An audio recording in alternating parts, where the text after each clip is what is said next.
my name's Matt. I'm going to walk you through a quick little background on what we do as a company and what's kind of led us to our current focus on interoperability between protocols. But maybe we'll step back a little bit. I'll tell you, the track record of our team, our group.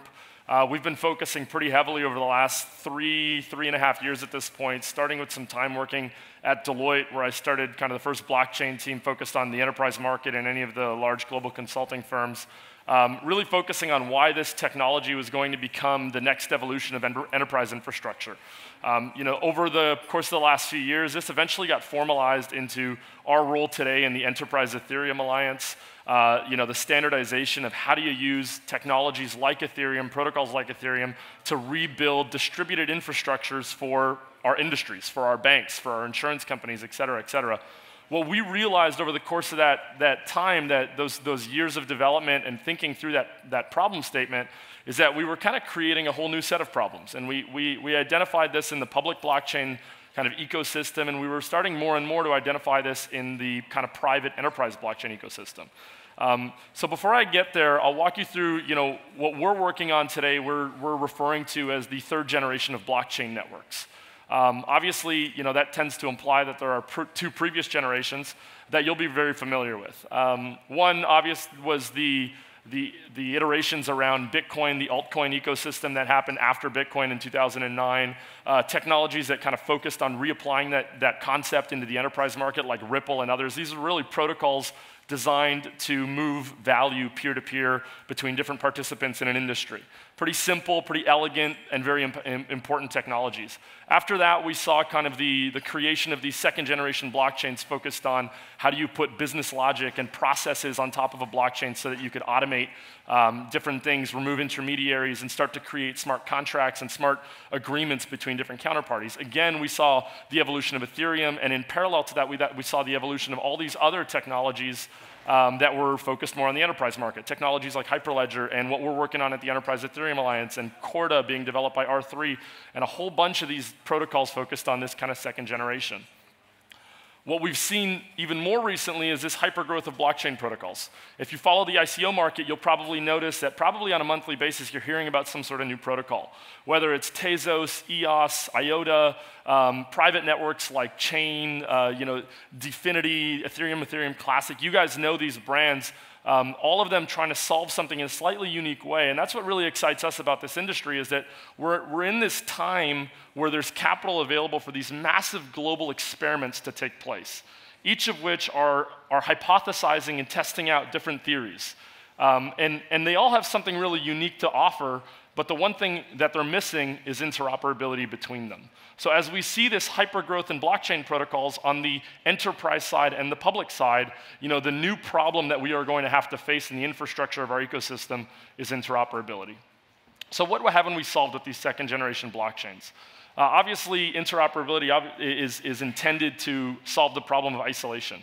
The fact that if you operate anything on one blockchain or another, there is no way for these transactions to interconnect without having to rely on some sort of centralized intermediary. So the irony of our decentralized ecosystem is that we've created new types of centralized intermediaries to sit at the intersection of our decentralized technologies. Exchanges sitting at the intersection of Bitcoin and Ethereum and Litecoin and others. In the enterprise market, having to centralize somebody who pulls in data from kind of the outside world to actually facilitate logic on top of a blockchain. So isolation is a big problem. Scalability is an enormous problem that we're seeing increasingly in the public blockchain space, where the more we hypothesize what types of business models we can put on top of technologies like Ethereum or Bitcoin, the more we realize that there are some fundamental limitations of these technologies as single networks. So if we don't want them to be operating as single networks and we want to achieve this performance that is necessary for the entire world to be decentralized, we're going to have to think differently about this architecture. And from our perspective, that means a future with many, many blockchains. We've seen today probably hundreds of blockchains in real existence and real use. Our hypothesis is that number will grow to thousands, tens of thousands, hundreds of thousands, and maybe millions of blockchains that are built based on different industries, built based on different geographies, and built for different purposes. And now we need to create a solution that allows them to connect to each other. That's what we're building with Aion. Aion essentially is a system that allows you to do three fundamental things. One is this concept of federating transactions across different blockchains. The ability for a transaction on one blockchain to be autonomously triggered as a result of a transaction on another blockchain, without the reliance on a centralized intermediary to kind of translate or pass that message along. The next thing is this idea of scale. Today, if you build a blockchain application, you build it on a single blockchain. You build a dApp on Ethereum, it draws its logic from the Ethereum blockchain, it triggers outputs inside the Ethereum blockchain. You don't have a decentralized way to create an application that is natively resident on many blockchains without centralizing its processes. And finally, this idea of creating spokes in a hub and spoke model that essentially would say, if you need to spin up a new blockchain for a particular period of time, a particular specific sub-use case, it would be very, very easy to create these spoke blockchains that kind of connect back into the hub network. Aion is designed as what we call a multi-tiered blockchain architecture. Multi-tiered implying that, in this, whether you lay it out as a tree architecture or you lay it out as kind of like a hub and spoke model, one blockchain connects to another with a protocol we call the bridge. The bridge is a decentralized communication protocol that would sit at the intersection of two networks. The ability for nodes on one network to be able to witness transactions on another network, agree as a bridge that that transaction has taken place, and signal the following network that it has taken place, to be able to kind of have that triggering of transactions. What we can do beyond this kind of second-tier network is we can start to allow other networks to become connecting networks themselves, where you use blockchains in this context as essentially routers that would allow other blockchains to connect with them, witness transactions, and pass them along. What we noticed when we started researching this is that there have been a couple of projects over the last couple of years solving this idea of blockchains witnessing each other's transactions. Probably the most commonly known one is a project called BTC Relay that was developed by Consensus based out of New York. BTC Relay was a smart contract on the Ethereum blockchain that could witness and confirm transactions on the Bitcoin blockchain. It would maintain essentially a state of the Bitcoin blockchain inside its smart contract on Ethereum. They had proven a pretty elegant way to witness transactions across these two chains. Our challenge is that as we scale the number of blockchains in existence, it's not feasible for every blockchain to constantly be aware of every other blockchain. Meaning, if we go to thousands and tens of thousands of blockchains, there's a scaling challenge with that model. So instead of a direct blockchain-to-blockchain connection, we create an intermediary chain, a chain that acts as a router. We're building a new blockchain called Aion 1 that essentially is a decentralized routing system that other blockchains can connect into, allow for transactions to operate not only within their chain, but also the creation of what we call interchain transactions. I'll skip through this kind of quickly. We can make these slides available if you're interested. One of the things that we fundamentally wanted to solve in the creation of this was how do we create a token system that would enable and incentivize people to connect their networks to each other. A token system that could be used to build bridges, a token system that could be used to monetize the flow of data between different blockchains, and a token system that was not restricted to a single blockchain.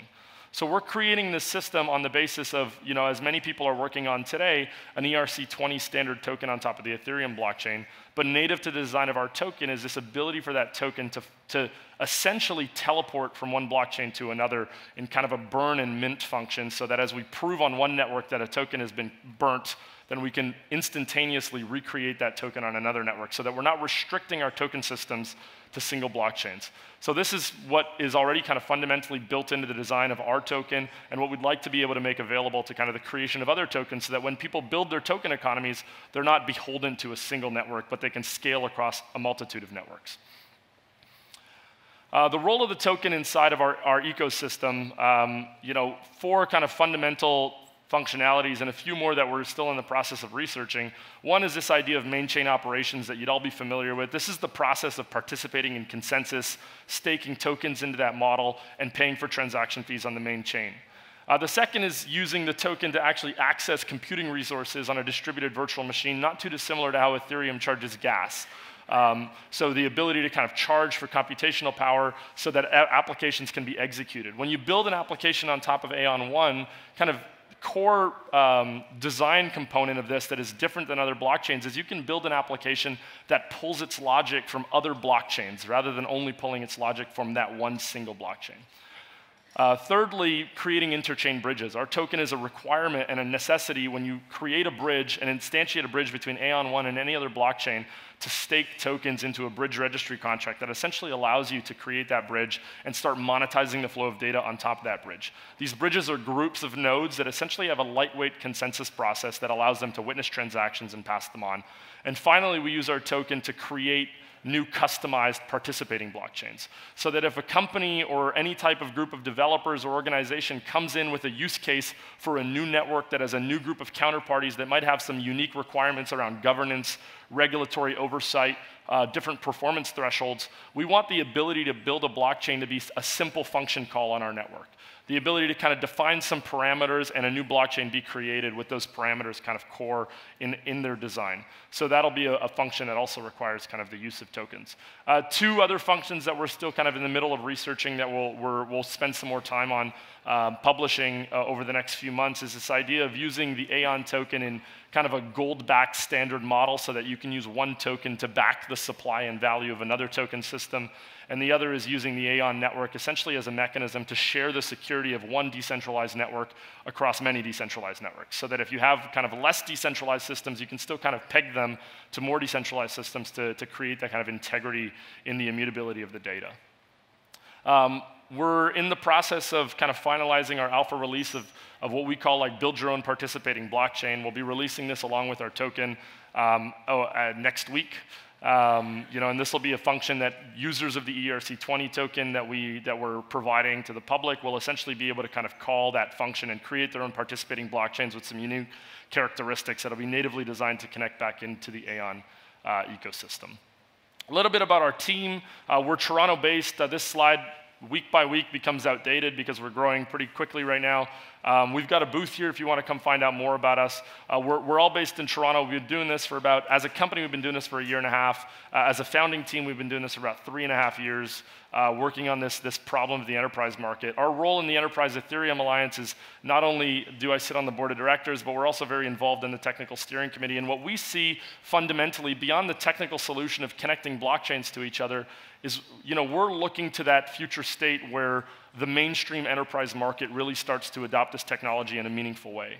And we're positioning Aion to essentially create that bridge between what used to be two ends of a spectrum, the private blockchain enterprise market and the public blockchain market. How do we allow for this ecosystem and this infrastructure to look seamless to the end user? Whether you're operating transactions on a private network backed by a group of banks in the United States or a public network like Ethereum or something that hasn't yet been invented, how can these transactions flow back and forth without the user even knowing that there's different layers of infrastructure? And this is not all that dissimilar from how we've kind of fundamentally built the internet over the course of the last few decades with these layers of different kind of private and public networks that all share a common communication protocol that allows this data to kind of flow freely between them. So, love for you to come find out more about us. The project is called Aion. The team behind it is the company at Nuco. You can find out more about us at aion.network, and please feel free to come find us later in the day. We'd be happy to answer any questions. Thank you.